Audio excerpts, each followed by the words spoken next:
नागरिकांच्या हरकती सूचनांमुळे प्रभादेवी पुलाचं पाडकाम आता लांबणीवर गेलंय। पुलावरील वाहतुकीबाबत 4 दिवसात निर्णय होणार आहे। 15 एप्रिलपासून प्रभादेवी पूल बंद करण्याचा निर्णय आता लांबण्याची शक्यता आहे। पूल पाडण्यासाठी MMRDA कडून मागील काही महिन्यांपासून वाहतूक पोलिसांकडून परवानगी मागितली जात होती।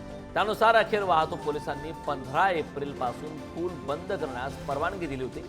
मात्र आता 15 एप्रिलपासून प्रभादेवी पूल बंद करण्याचा निर्णय हा काहीसा लांबणीवर टाकण्यात आल्याची माहिती आहे।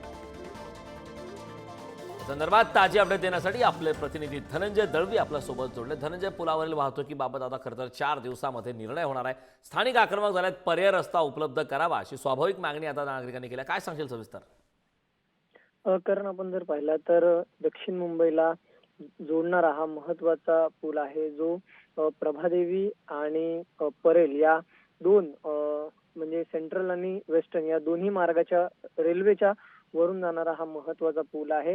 हा पाडण्यासाठी हा पाडून त्या ठिकाणी जर आपण पाहिलं तर उन्नत मार्ग आणि डबल डेकर पूल हा तयार करण्यात येणार आहे। आणि यासाठी हा पूल 15 तारखेपासून म्हणजे खरं तर आजपासून बंद करण्यासाठी परवानगी देण्यात आली होती।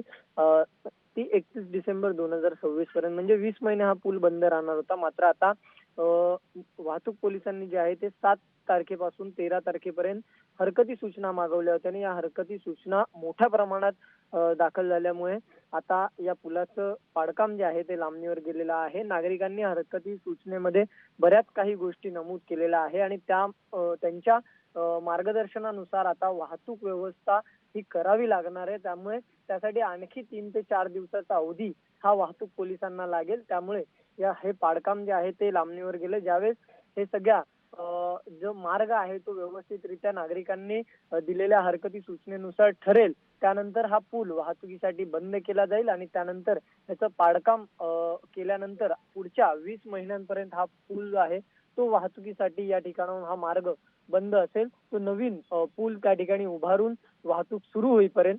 त्यामुळे आपण जर पाहिलं तर महत्वाचा असलेला हा पूल मात्र आता त्याचं पाडकाम जे आहे ते लांबणीवर गेल्याचं आपल्याला पाहायला मिळते। करण नक्कीच धनंजय, आगामी काळात या संदर्भात काय घडामोडी घडतात हे पाहणं महत्त्वाचं आहे। खूप खूप धन्यवाद या महत्त्वपूर्ण अशा माहितीसाठी।